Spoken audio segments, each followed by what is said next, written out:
Welcome to the Poisoner's Cabinet. I'm Sinead. And I'm Nick. And this is your weekly podcast exploring the lives of the great poisoners, macabre murders, and captivating crimes from across the centuries, and creating curious cocktails inspired by the tales that we tell. And it's episode 245. Hurrah! Hurrah! Yes. Hurrah for edging ever closer to the episode 250. Ever closer. We are still taking suggestions of what we need to do for episode 250 Yes. and what we will be doing when we return for season 6. Which is a bit mad, really. Which is a bit mad. Yeah. It is a mad idea. Yes. But Who we would knows? love suggestions of what we can do. But branching out in season 6, if you want more different kinds of content from us, you can let us know. We do need the suggestions because Yes. otherwise Please help us. we'll flail around eating cheese, making shit up. And usually that's worked for the last 5 years. We're happy to have help on this. So do keep sending stuff to end the season with a bang and to start the next season with a bigger bang. So many bangs. Maybe a quiet sort of, like that. How are you, Nick? I'm fine. You good? Full of bangs. Full of bangs and wine. Full of wine. We opened the wine, people, so woohoo. It's not a bad wine. Why is the wine gone? What? There's still some left. Good, hooray. No, okay. I didn't take all of it. I think Good. it stabbed me. I would. Oh, good. Any poisonings this week? Probably not.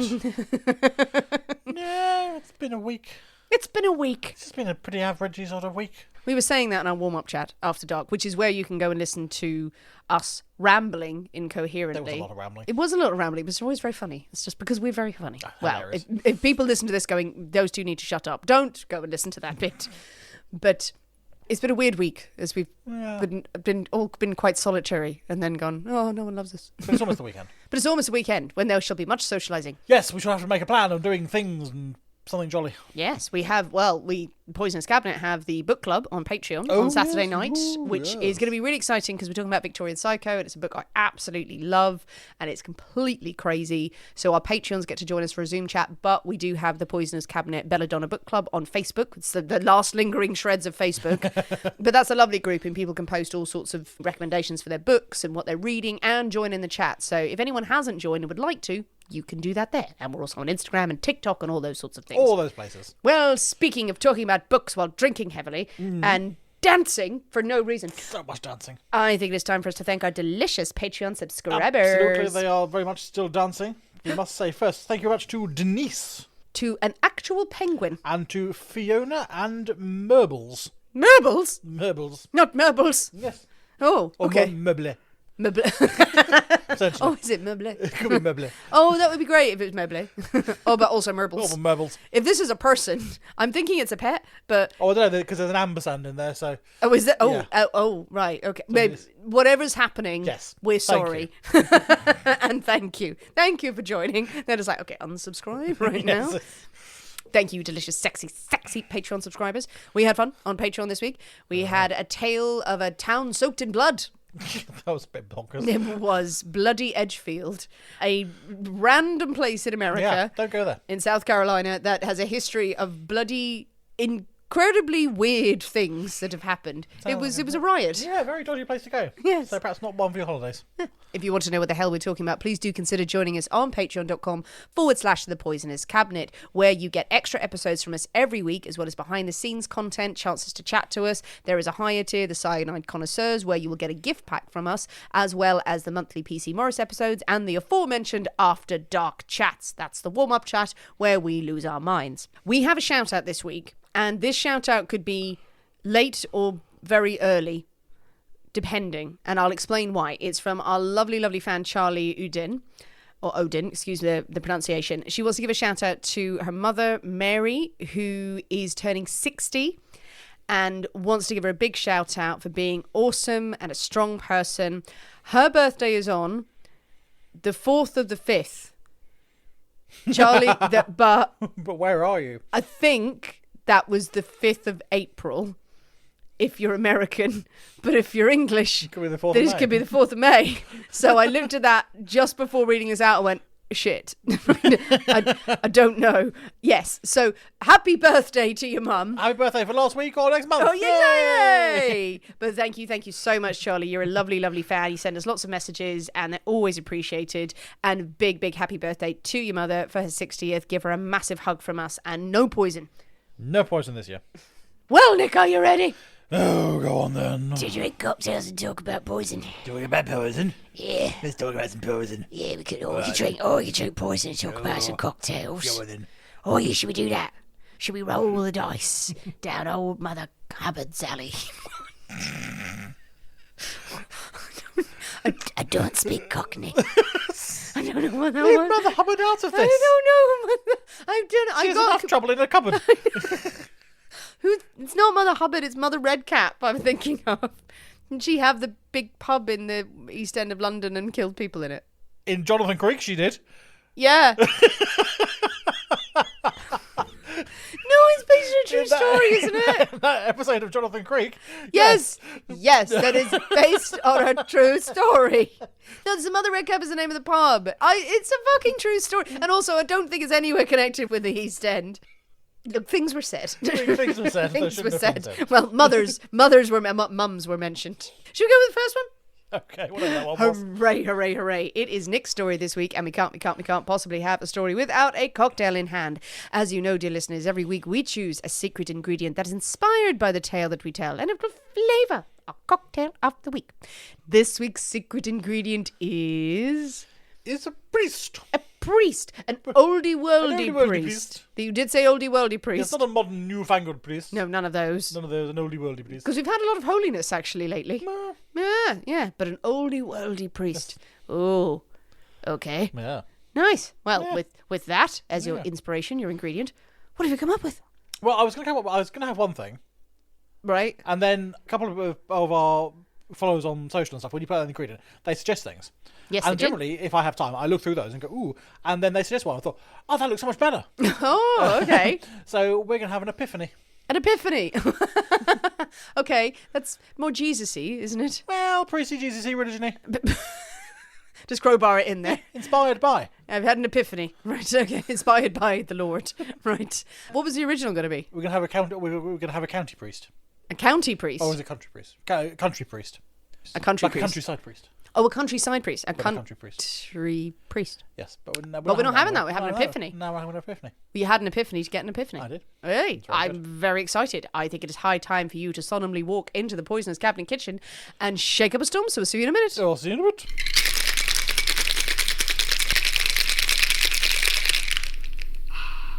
And we're back. Hello. Well, Nick, Yes. an epiphany. Yes. Epiphany. It's a weird colour. It is. Is it a pinky It's like a pinky purpley almost sort of mauve? mauve. Not really, no, puce. I'm gonna say it's mauve. Puce. I'm gonna say it's a colour. It's puce. Like the candies in Santa Claus the movie. Okay. Puce. I take your word for it. Yes, everyone who's seen that film knows what I'm talking about. Fine. Yeah, it's a pinky weirdy, but I don't know. Well, looks interesting. Yes. Okay, well, let's see what the epiphany brings. Indeed. Yes. Okay, let's dive in. Merry Christmas. Merry Christmas. Okay, what? Ooh, that's weird. That was And weird. unpleasant. I don't know what that is. It's very cold. I commend you on that. Oh, I don't like that. No, that's very sweet. I don't That's like that at cloringly all. sweet. Ooh, what have you done? What have you Bad, done? bad What have epiphany. you done, Nick? Oh, that's not right. It's not offensive. Well, is it? I find it quite offensive. Yeah, no. No. It's no. So it's got quite an acrid taste at first, and then you think like, oh, it's nothing, and then it's really cloringly sweet. It's like, is there jam in this? It feels like there's jam in it. The jamming. It feels like something. Okay, yeah, but there's not jam. But I get where you're coming from. Was it like a liqueur or something that? Is cassis? No. Is it raspberry? No. Is it some sort of berry? It's a berry. Is it Loganberry? Loganberry. Loganberry. Sorry, can't think of any. A strawberry. No. Okay, raspberry, blackcurrant, cassis, Chambord. Nope. There's no other berries. It's a creme de mure blackcurrant. Oh, the blackcurrant. a Oh, creme- that's what I said. It's not. That's different. I know it's not. Oh, black. Yeah, it's not Yeah. done well there. Mm. And then what? Then What? there's 3 things in total in this. Okay, so that 3 things. gin, Nope.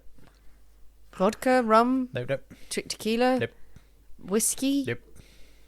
What? Cachaça. No. What? Oh, cognac? No. Brandy? No. Fucking Becky? What? I don't know. I don't know. What are the spirits? What about vodka? No. Is there an already obvious one I'm missing? Yes. Of all the base spirits. Yes. Right, gin, vodka, Blah, blah. bourbon. I would say bourbon. I said You did. whiskey. Yeah, but it's bourbon. You can go. Yeah. I could, Yeah. I could, but I didn't. Oh, you fucker. Right, bourbon. Ugh. Well, blackberry. The creme de The myrrh. It's blackberry, isn't it? Yeah. I think it's that. The myrrh and the bourbon. Well, that could work. Well, see, that's what I'm thinking. But then it's there's really cold. one other What thing. else? Apple juice. Excuse me? And I'm thinking, well, bourbon, apple juice. Yes, that works. And I thought, yeah, bourbon, berry. Yes, that could work. Berry, But apple. put the three Put the together. three together, and it's a monstrosity. It's not a monstrosity. It's far too much apple juice. Yeah. Well, it's Far too sweet. Far too much out of the apple. It's just weird. Yeah, I know. It's just no. No, I keep thinking that it'll be your because it's not like a really offensive taste. No, Like if it's you not- put it's not- like it's not horrible. It's not green chartreuse. It's That will improve it, no doubt. or like a mustard or the No. golden Cadillac where you just go, oh god, No, this is it's disgusting. It's not vile. But it's every It's time not I go good. back for a sip, it's just disappointing and Yeah. it's cloyingly sweet. I'm sorry, I can't finish that. No, I don't know if I say either. I know. Oh no. Oh That no. hasn't happened in a while, though. That hasn't happened in a while. That we've had such a dud. Yeah. Well, it's probably a best thing, seeing as how much wine there is. Lily is outraged. Oh, yeah, actually should be. Do you want it? Lily, would you like some booze? Give it to the cat. She wants to lie in the bed and drink cocktails.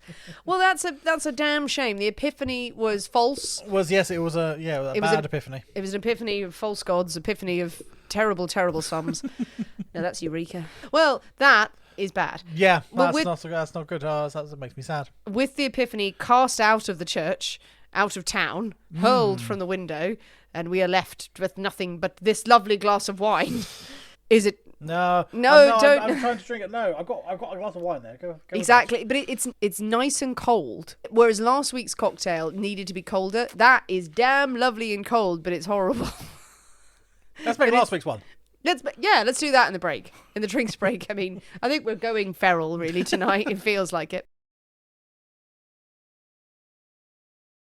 Well, Nick, is it time for a story? Yes, we probably should get on there. Let's do it. Rah! I'm excited to see where this oldie worldy priesty will take us. I'm glad.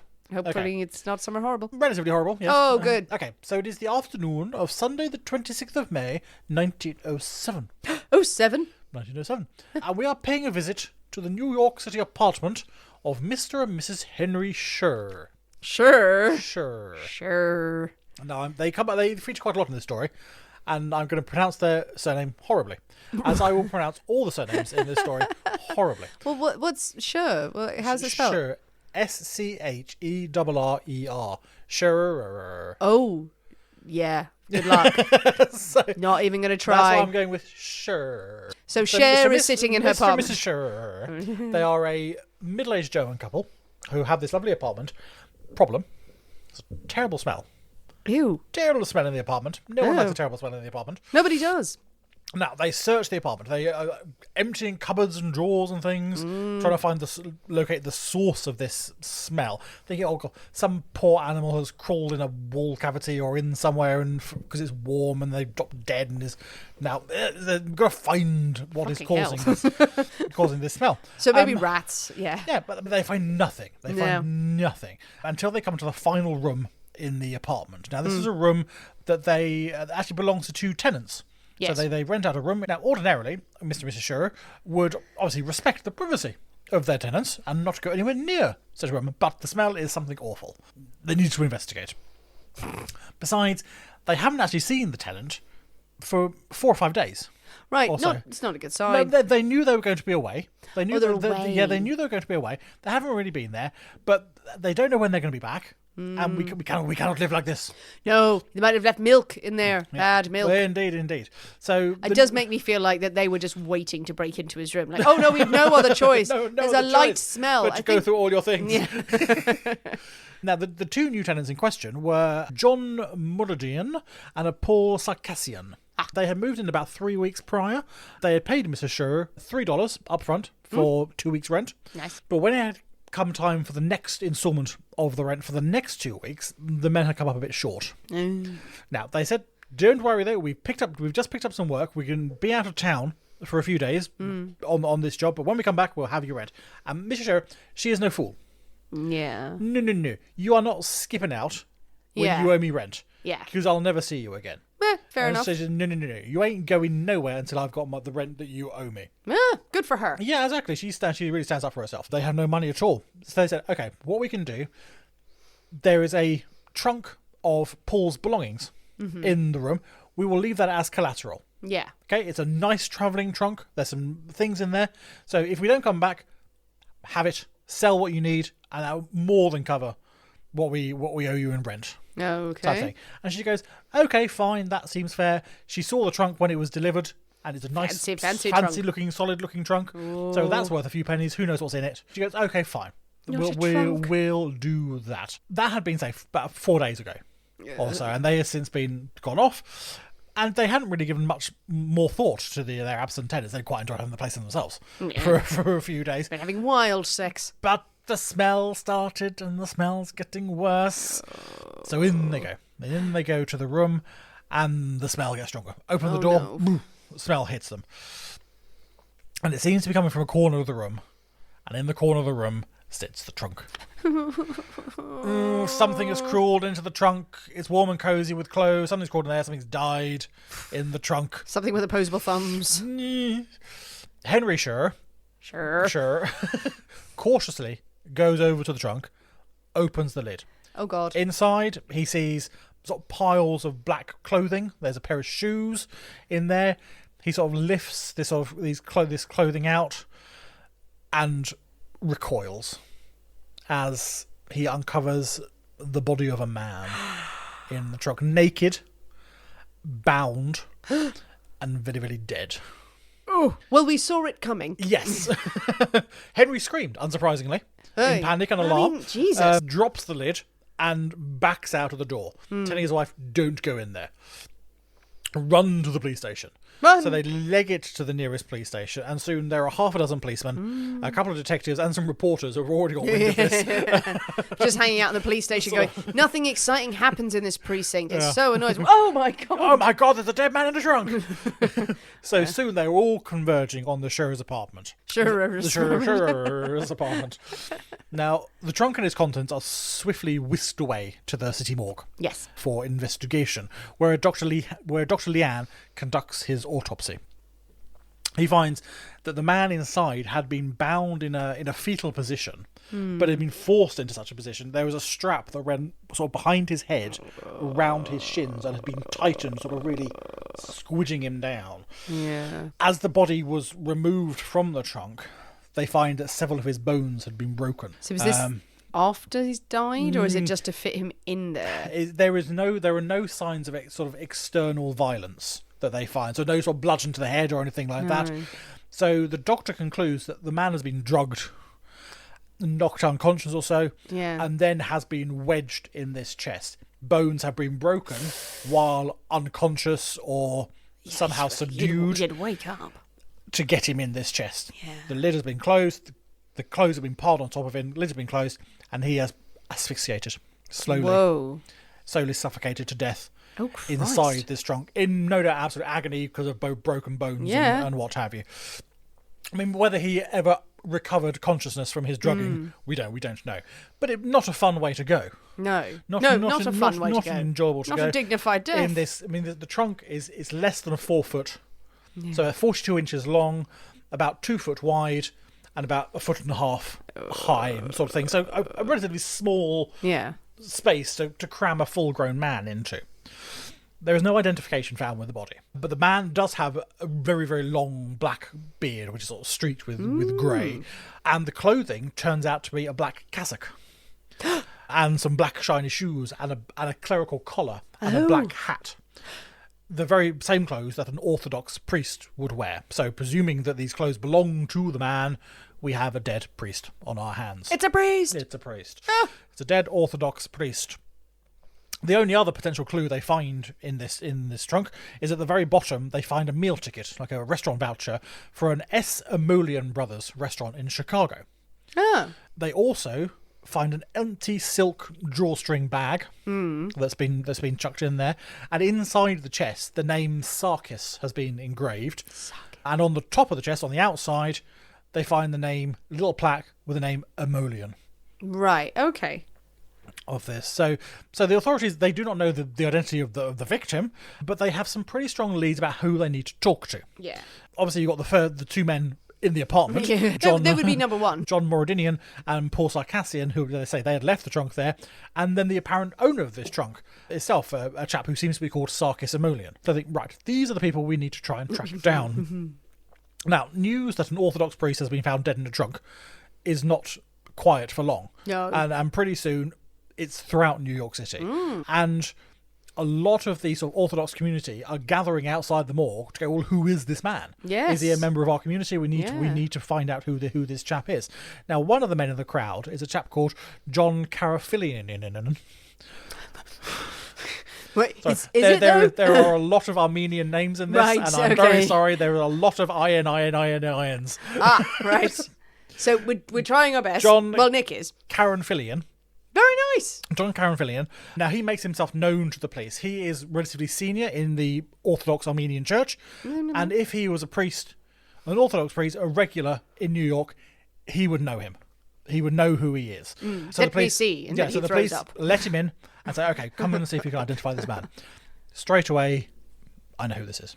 He goes, I know who this is. Okay. He identifies the dead man as a Father Casper Varterian.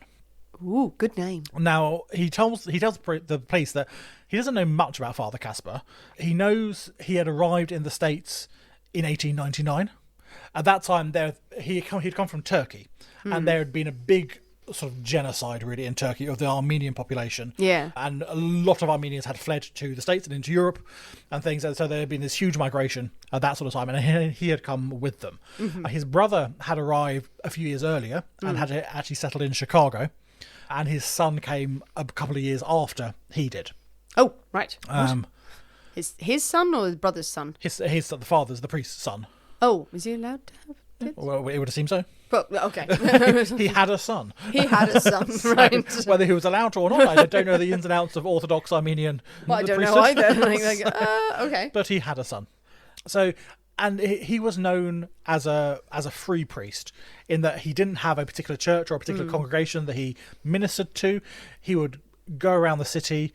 He would conduct services in lots of random churches and things like that. And he would basically rely on the charity of the Armenian community to sort of give him meals. He would sleep at someone else's different house each night, sort of thing. So he was entirely reliant on the goodwill of the community for his upkeep and his support. Sounds lovely. Well, but he would go to your house and he would conduct a private service with you and Yes, and pray everyone with wants you. that. Well, you did at the time. Yes, I know. Well, I mean, you did a bit because you had to. But, So- I'm sure he was rocking up going, yes, I'll come in and do a service. No, we've had one. I was like, he's eating all our food. So there may well have been some of Yeah, that. a little bit of like, but you can't tell a priest away, can you? Exactly. You can't say, no, go away, priest. Yeah. But the authorities, they start asking questions. They know they've got this identity, so they start asking questions about Father Casper. And yeah, he was always described as a very well-liked man. Everyone had a great deal of respect for him. But over the past few years, he had encountered quite a few number of tragedies in his life. His son had died in 1905. Did they go, oh, I'm not supposed to have you. Kill him.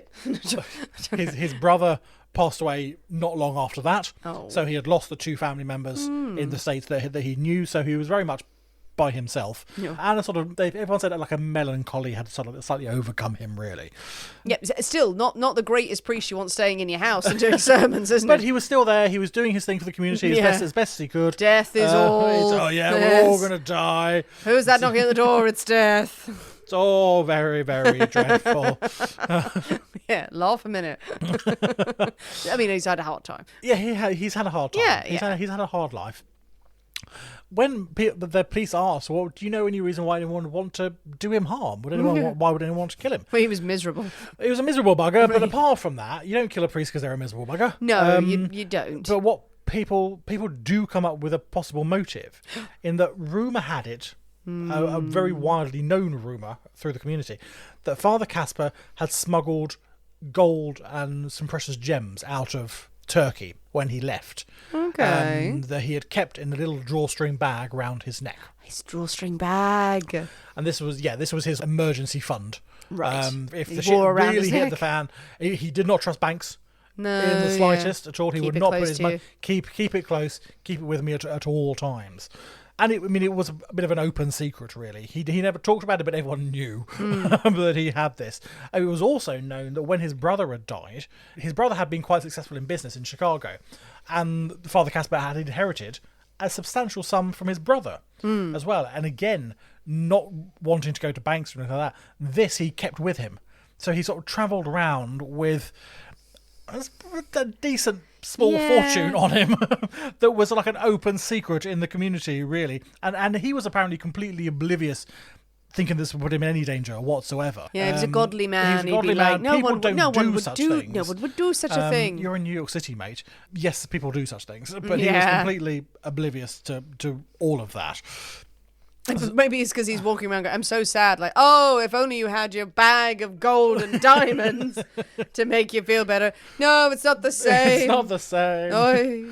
So, I mean, as detectives are building a picture of Father Casper's life, they haven't forgotten their three sort of suspects, the three people they want to talk to.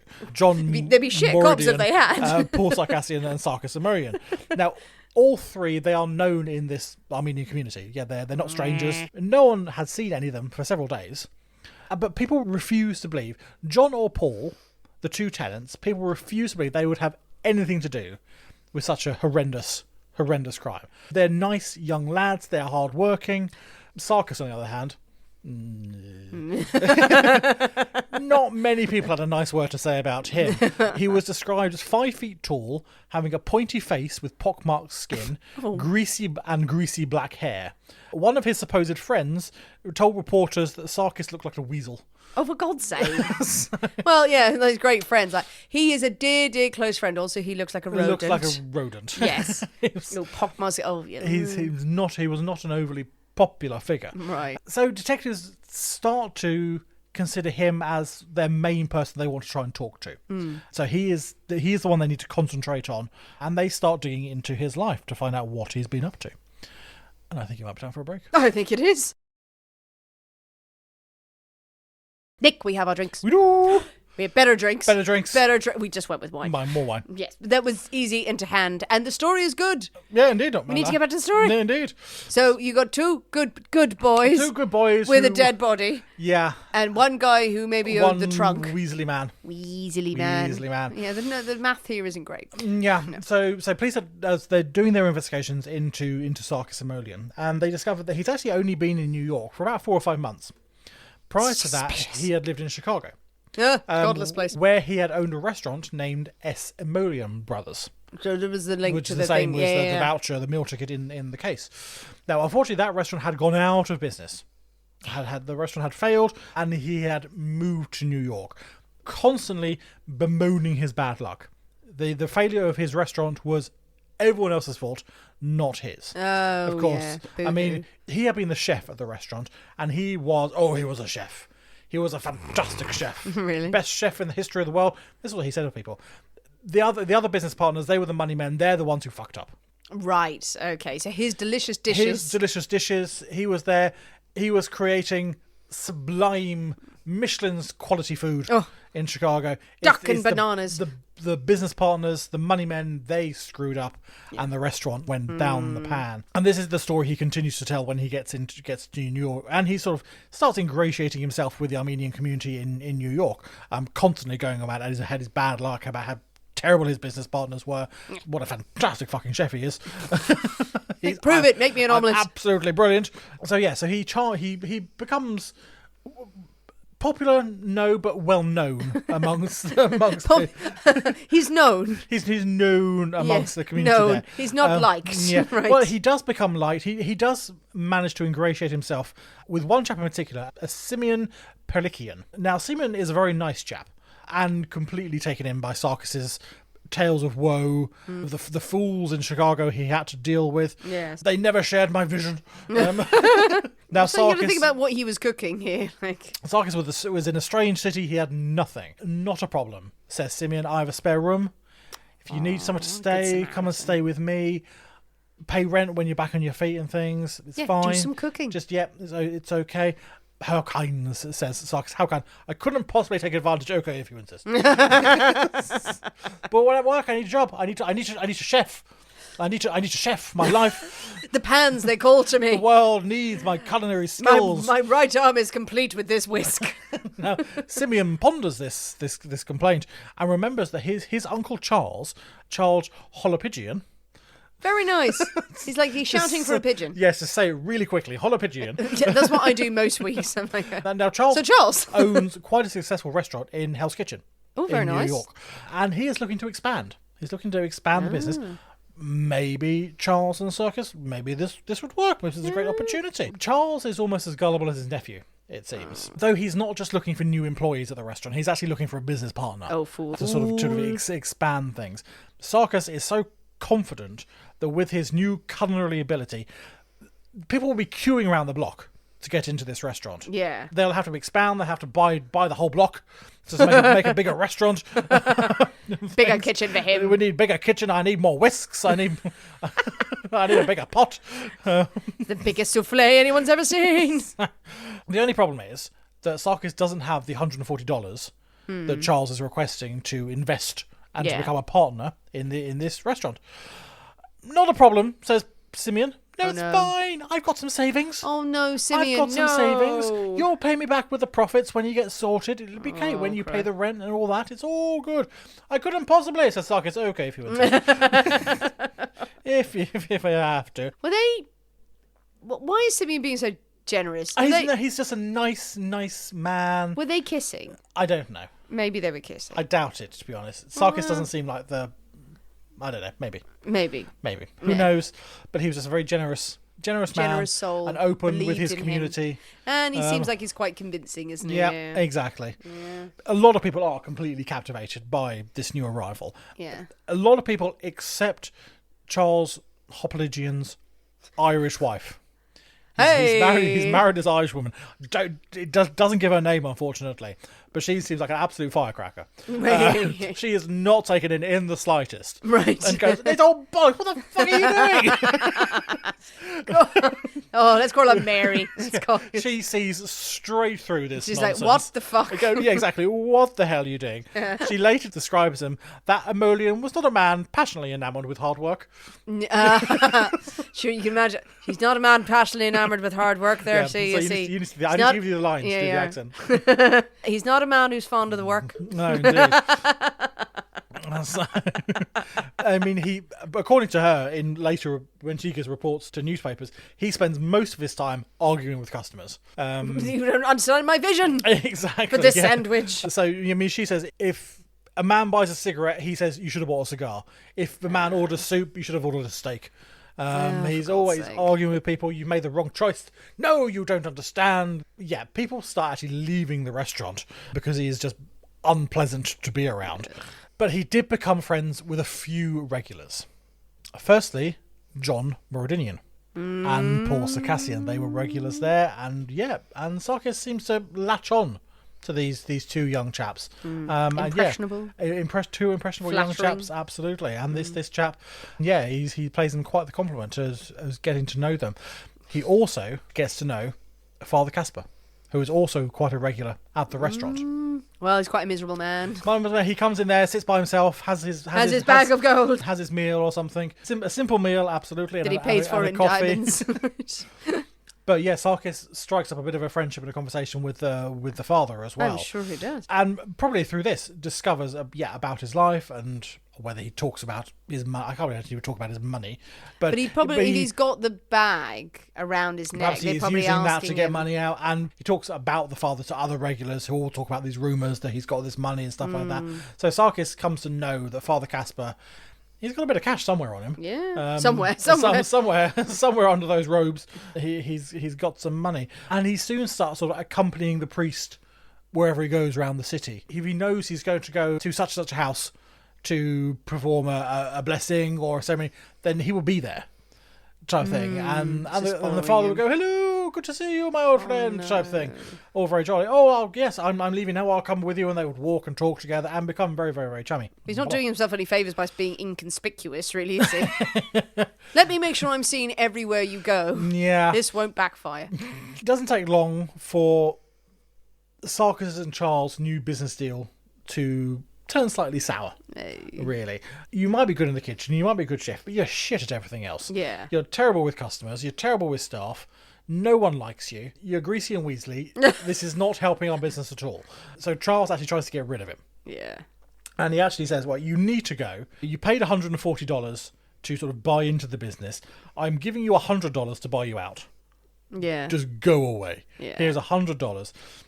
Now Sarkis kicks up a right fuss that, well, I paid 140 and you're only giving me 50. He didn't pay 140. Simeon paid Simeon 140. did it, yeah. But Sarkis is still the aggrieved one for losing out on this $40 Yeah, that exactly. was 'cause never he his was never in the going to first pay place. back. Yeah. But eventually he sort of accepts it and he does bugger off. Not before stealing a load of meal tickets from the restaurant and selling them around town for a profit. what a type shit. thing. So He's like, I can't believe you would do me out of money. Simeon, like, well, actually, shut up, you. Simeon's sitting there going, he's a nice man deep down. deep down. He's a good indeed. kisser. Simeon eventually kicks him out as well. Out of the good. apartment. Good for you, Simeon. You deserve better. So Find true love. yeah, so he is out there grumbling about his bad luck, about all the fools, they're horrible, the fools that he's working with. Poor him. Everyone is out to get me. He decides that he is going to make it rich. If he's going to make it rich, then he has to do it himself. He has to do it himself, and he's got a plan. Okay. But Father Casper seems to be involved in this plan somehow, really, which is a bit weird. He's going to be a priest. And Sarkis recruits John Moradinian and Paul Sarkassian into this quest to really befriend the priest, almost isolate him from everyone else by becoming his sort of entire sort of network of people. Well, it does feel a bit like toxic cult sort of thing. So they think they can con him out of the money. Is he that sort of charming psychopath kind of thing? Yeah, maybe we don't know what the actual the plan was. To begin with, for the father, we only know that he ended up in a trunk. Maybe that was it. Maybe they were like, cut him off and like be friendly, and then we can persuade him to give up his money. Give up his money, absolutely. Because where else is the money going to go to? So that's a charity. Boo. Not a charity. None of that. So now we need to go back to the Scherers. Sure. The Scherers, the landlady of the apartment. Mrs. Scherer. Now she has now become aware that the body in the trunk that was found in her house was Father Casper. Yeah. She knew Father Casper herself because she knew him through Paul and John. Yes. He had actually been to the house several times to meet with Paul and John and have a nice conversation. He had stayed at the house a few times because he didn't have regular accommodation. So a good priest, good religious boys. Exactly. So he had been there a few times, and she was horrified to learn that he was the one that was in the trunk. And she was racking her brains and trying to think, well, when was the last time we saw him? When was the last time we saw him in the house? And it turns out the last time she saw him was the Wednesday, the 22nd of May. This is about 4 days before he was discovered in the trunk. 26th, yeah. Wednesday the 22nd, in the morning, the father had popped by the house to try and speak to Paul and John. Paul and John weren't there. They were out at work somewhere. They weren't in the house. So he had stayed for 5 minutes, passed the time of day with Mr. Scherer, and then he had left. It was then later that afternoon, around 2:30, that two men, one of them the description strongly resembling Sarkis and Murian, delivered a trunk. A weasel scuttled in. A weasel scuttled in with a trunk and delivered it into the Scherer's apartment. So this is Paul's trunk. That's their room. Right. Take it up there. Just take it into this place of residence. Take it into the place of residence. Okay. It's Paul's belongings. It's Paul's trunk. There we go. So they drop off the trunk at 2:30 that afternoon. That's weird. So he had been seen alive by Mr. Scherer in the morning, Yeah. and now he's in a trunk. It's at very rapid. 2:30 in the afternoon. Yeah. So knowing this, detectives are able to pinpoint that his time of death. So in the few hours between him being seen in the morning, he had been presumably kidnapped, robbed, murdered, and stuffed into a trunk before being delivered back at 2:30. That's a lot. That's fast work. That's Were they waiting for him though? One of the Maybe things they never found where the actual murder took place. Yeah, because I suppose if he called in to see him, maybe they're waiting outside of the apartment, grab him, do the deed. Maybe. Yeah, they knew where he was. Maybe. Or did he go off somewhere? And a conversation ensued, a conversation that did not go the way that Sarkis and Murian wanted. And things happened. But somehow now he's in a trunk. He's in a trunk. Yeah, I mean, obviously, police are desperate to track these 3 people. We need to talk to these 3 people, and there's no sight of any of them. Yeah. On the last sighting of Sarkis and Morrigan was on the 24th of May. That's 2 days after the murder, where he had sauntered in to the Holopigian restaurant, new suit, new shoes, new hat, looking very smug with himself. Going, I've made the big time, boys. Aren't I doing well? Yeah. Now, Mrs. Holopigian sort of says, "You look very smart. What's occurring? What's new?" And he tells her that he's just got a job at a wallpaper factory, as at a wallpaper concern on 10th Avenue. Yeah. And she goes, "Oh, fantastic! Well done, you." Doesn't believe a word of it. That evening, goes to 10th Avenue to this place, and they go, "Never fucking heard of him." Never heard of him. Oh, good for her. Yeah, so she's like, I just wandering around going, "It's all absolute bollocks. bullshit." Absolute bollocks. It's- I like her. Yeah, like, she's I won't great. have him saying anything. Yeah. So that's the last time that anyone has seen him. So the police think, right, they're going to try and flee. They're going to try and get out of the city somehow. They've got this. They still don't know how much money was in the father's sort of purse. Yeah. It's all rumour, isn't it? Yeah, it's all rumour and speculation. But they think, okay, it's got to be a decent amount. So yeah, they're going to try and flee. So there are over 20 detectives. They're led by Captain McCafferty, and they station themselves around sort of train stations and ferry piers around the city with these descriptions to try and identify them before they get out of the city. Really, they alert people in Chicago in case Sarkis returns to Chicago, his old sort of stomping ground. They even work out that he's actually got a brother in Florida, so they alert authorities in Florida to be on the lookout in case he's gone there. It turns out that he's not going to any of those places. Right, okay. So there's like, cancel the worldwide search. Yeah, I mean, dozens of short, weaselly men are arrested and rounded up. None of them proved to be Sarkis and Morrigan. It's not a good day for that. It was him. Get him, Yeah, fellas. but you look suspicious. You look weaselly. and suspicious. A surprising amount of weasels were brought in as well. Like, we found him. Okay, for the final time, he has to be human. So, I mean, authorities, though, they are still quite confident. These aren't master criminals. They've left quite a lot of witnesses and clues behind. It's only really a matter of time. But the trio, their luck holds. On the 29th of May, Sarkis and John Moradinian, they are able to board a train to Montreal in Canada. They get through the police barriers at Central Station and get on a train to Canada. From Canada, they get on a steamer ship, the Ionian, to Liverpool. Okay. On the 9th of June, they arrive in Liverpool. Okay. Right. Well, that was probably a good move. Yeah. They then go down to London, where they spend a few days in London. Ah, nice. Lovely. They then make their way onto the continent. Oh, Christ. And they go down to the south of France and end up in Marseille. Lovely. Apparently a big old Armenian community in Marseille. Yes, and Marseille back then is a port and very rough and very kind of Yep. like where someone can disappear to, yeah. Absolutely. So they end up in Marseille. Very fancy now, by the way. Down Yes. there. Very nice. And still quite rough, though. Bits of it. Bits of it. No. It's really, really gentrified now. Is it? It's like Margate now, Oh, okay, fair enough. but more. Margate, but more. But money. Yeah. Now, I mean, authorities in England and France had been alerted to keep an eye out, just in case they slipped through the net. But the net wasn't very good in England and France, and they slipped through, and they managed to get all the way down to Marseille without being identified. And they're using their real names. Yeah. And they're not in disguise or anything like that, not using false names, but still they managed to get all the way down to Marseille. But what about third man? So there's two of them are in Marseille, but what about dear old Paul? So Paul Sarkisian, he had stuck around in New York for a bit longer. He had stuck around for a few extra days, and then he had followed. He also had managed to make it to Montreal, and he managed to get on a steamer ship across to London. I mean, Chasing after them. Come back, boys. He didn't leave Canada till the beginning of June, and then he still managed to make his way down to Marseille. But in Marseille, the police are a bit more on the ball, and they spot him at the train station, and they recognise his description and his name that they've got, and he is arrested. Yeah. Paul Sarkisian is arrested. News of this eventually goes back to New York. Yeah. They've arrested Paul Sarkisian in Marseille. Captain McCarthy is delighted. Hooray! He's absolutely delighted. It's only a matter of time before the other two are caught. They'll all be brought back to New York. Justice will prevail.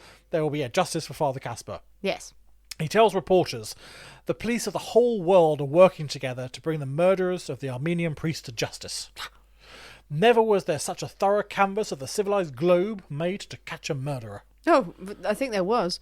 It's pretty good. It's pretty good. It's pretty good. No, I don't think it's the best ever. It's not the best ever. No, but it's decent. It's decent. They caught them. It's decent. Well, they caught one of them. Yeah, one of them. They've caught one of them. So Captain McCafferty is delighted about all this, and he's expecting Paul on the next steamer back. Yeah. But those in the halls of power in New York are less convinced. Yeah. Really, they're not. Things aren't so cut and dry. I mean, it's very expensive to extradite someone. It is. Yeah. Very It's not expensive, as simple as like from the other side of the world. Yeah. Plus, they've only got Paul. Yeah. On this one, and as investigations have continued, they've realised that the time frame for the murder, they know Paul was at work. Yeah. During that time, so he could not have actually done the deed. Yeah. Of killing him. So what are we going to get him on? We've got no hard evidence. It's all very sort of circumstantial. We know he didn't do it, the actual murder. So is there any point bringing him back? If we get all three of them, then yeah, maybe. But we've only got one. It's very expensive. And he'll come back and he'll be over the paper, and then he'll get off on a technicality because he wasn't there, and we'll all be embarrassed. So the commissioners go, yeah, maybe not. Now, Captain McCafferty is horrified. So what the fuck are you talking about? Yeah. We've got a murderer. We've got him. We need to bring him back here. So he contacts the police in Marseille and says, right, you need to put some pressure on Paul. Yes. Get the others. Question him as thoroughly as you need to. Oh, dear. So, get a confession. Get what happened. Get the location of the other two chaps, and then go and get them. Paul says nothing. Nothing. He says absolutely nothing. He keeps his mouth shut. Now, while Paul is being questioned in a Marseille police cell, elsewhere in the city, another Armenian-American chap, a chap called George Kulajekin, he's on vacation from New York City. He's there. Nice. He's just having a nice holiday. He's visiting Sunning his relatives, sunning himself in the south of France. And in a bar, he strikes up with a conversation with two chaps. One short, pockmarky, bit greasy. But nice chap. They bought some Charming, drinks. It was all good. He had not heard of the murder of the priest. However, the next day, he goes to the American consulate to buy a newspaper, to buy an American paper. And in the paper, front page, Father Casper murdered, with a description of the men that are being hunted. And he realised, fucking hell, I was sitting in the bar last night with them. Now, for some reason, he decides not to go to the police about this. He waits till he goes back home to New York, and he goes to the paper, the New York World paper. So he wants fame and fortune. And decides to tell the paper what he's discovered. And he tells the paper that, he was having a conversation with a man that he is absolutely sure was Sarkis Amolian. He said, he told them that they were Egyptian, but look at their clothes, the way they spoke, they weren't Egyptian. Yeah. They were definitely from the States. Yeah, really matched that. And they had said they were on their way to Varna in Bulgaria. Oh, right. To set up a business. Weird detour. He's still there. So right. so go from Marseille, but our end goal is Bulgaria. That's where we're going. So the day after this, he goes to the newspaper. An announcement is printed in the New York World to Commissioner Bingham, Chief of Detectives McCafferty, and District Attorney Jerome. The present address of Sarkis Amorian and John Meridian, wanted for the murder of Father Casper Vartarian, is 523 Balik Bazaar, Varna, Bulgaria. Right. The world. It's actually their address is printed in the paper about where you can find these wanted murderers. Nice. Also, but Bulgaria is even further away than Marseille. Oh God, it's a lot further away than Marseille. And senior figures are even less inclined to try and extradite from Bulgaria. But that's not easy. Deputy Police Commissioner Arthur Woods has an interview with reporters, and he tells the reporters the police department won't do anything in view of the district attorney's attitude.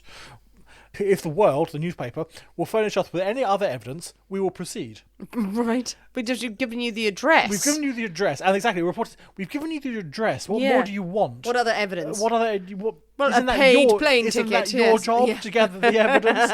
And the police commissioner sort of says nothing. He's quite stum on this point. Paul Sakarian is released from French prison, and he actually voluntarily returns to New York to sort of prove his innocence. Yeah, good for him. He gets to New York and he tells police everything, including about he was completely unaware that the other two had killed the Father Casper. He had discovered the body that evening in the trunk when it was delivered. And yes, he should have alerted the authorities there and then. He's scared, though, but yeah. he was scared. He didn't flee straight away with the other two. He hung around a bit, wanted to go to the police, but he was scared. He left. The police still going, okay, we know you didn't actually kill him. So they decided not to press charges against Paul. Sarkis Amolian and John Moradin are now happily living in Bulgaria. And there is no way of getting to them either. No one is ever indicted for the murder of Father Casper. No one is ever charged. And the crime goes entirely unpunished. Oh, wow. And they live happily ever after in Bulgaria. Oh, poor Father Casper. Poor Father Casper. Oh, boo. Well, that's But bad. actually, they got away with it. They got away with it, but then they knew that they were. But yeah, Knew exactly who they were, knew what the address just was. Expenses of extraditing them. Just But the why? expenses and the faff and the Because there's hassle. two of them, maybe. If the trial doesn't go well, what an embarrassment how that do you- will be. Really, would it be though? These are the two suspects. These two You brought them suspects. back to justice. It's just money, isn't it? Oh, we don't want to go for the expense, then who really cares? This sort of itinerant priest, no family. Yeah, you sort of feel like if it had been an American, successful American, oh yeah, we would have done this. Yeah, would have brought them over. Oh, that's a sad end for him. And Sad God, ending what a for the horrible father. way of like wrestling him into the trunk as well. Yeah, not a nice way to go, absolutely. But if he is carrying around a big bag of jewels. Yeah, I mean, no one knows actually how much is in. Apparently, when George is having a chat to Sarkis and John in the bar in Marseille, they say they got about $2,000 to go for their business. So if that's the money that they had retrieved from the father's purse, then that's a decent chunk of money. It's such a weird thing to do as well, because with the priest as well, like, you know he's carrying the stuff on you. Would it not occur to them just go into size and mug him and just steal it? Why And did just you have like, to kill why him? kill him? Why kill him? Did he put up a fight, or what were they trying to do? Yeah, Just such a horrible thing. Well, absolutely. And if you want to flee the country, then mug him, take the money, and then flee. And then run. Yeah, then run. Go to Canada, But clearly across he into wanted- England, down to Marseille, into Bulgaria. Why kill him? Yeah, but he was just such an absolute arse and just walking around in his suit and everything and lording it over it. Wanting to stay in New York for long enough to sort of show everyone, hey, I'm doing really well. I'm doing really well. Oh, what a I'm prick. Great. Well, sad. Well, what do you think, people? What do you think of the story of the murder of Father Casper? The brutal way he was found in the trunk, another body in the trunk. Another body in the We trunk. do enjoy a body in the trunk. Poor person in the trunk, obviously, but we enjoy it. And the killers themselves and all the people involved in it. And, I can't pronounce your man's name. Which one? Oh, the Weasley man. Sarkis Amolian. Sarkis, the Weasel man. We'll just call him Weasel because he was Weasel a man. fucking murderer. was. Yes, and all of his assertions that he was the greatest chef ever. Well, chef your way out of your troubles, as Lily would say. Tell us what you think. Jump on the comments of this episode. Share your thoughts, your feelings, your theories about this episode. But most importantly, don't mix up an epiphany. Just don't do it. Oh no, maybe the original one would have been Maybe better. we should have had a country priest. A country priest would have been lovely. Like it felt like. I mean, that been. seems like it would be a country priest because it'd be blackberries and Yeah, apple I thought and that would be nice. and bourbon. I thought Would you make? that's got good things in it. Yeah, but that But sounds just- more country, is what Yeah. I'm saying. Like, the country priest would have stuff from the hedgerow This is very true. and the bourbon that they make. Yeah. Clearly out in the sticks. country priest is probably full of like tequila and like with blue curacao and everything. Yeah, very disappointing drink. Not good. I don't think there's any way to salvage that. No, maybe a lot less apple. How much apple's in there? 2 ounces of apple juice in Oh, there. fuck So off. there's a lot of apple juice in there. Yeah, less apple. So a lot less apple. But then the Muir is really sweet, and so is bourbon. Can be. Maybe. Well, experiment with it, people. If you wish, but have something nicer. Yeah, the recipe will be out at some point. But maybe just tweak. Just have fun with it. Yeah. And see if you find a good combination. See what you end up with. And let Could us be know. for you. Remember to leave us a review on Apple iTunes or wherever you listen to your podcast. Give us 5 stars to show your love for the show and help it to grow. Please follow us on all the social media channels that you're on. We're predominantly on Instagram, TikTok. We're on YouTube as well. You can listen to the episodes on there. And we've also got our Facebook group for the Belladonna Book Club. You can message us with episode suggestions or any thoughts or feelings that you have. Generally, we will pick them up and we will reply. We love to hear from you. Thanks for listening, guys. We have been the people inside the Poisoner's Cabinet. We will see you next week. And remember, your loved ones are trying to kill you. Oh, yeah.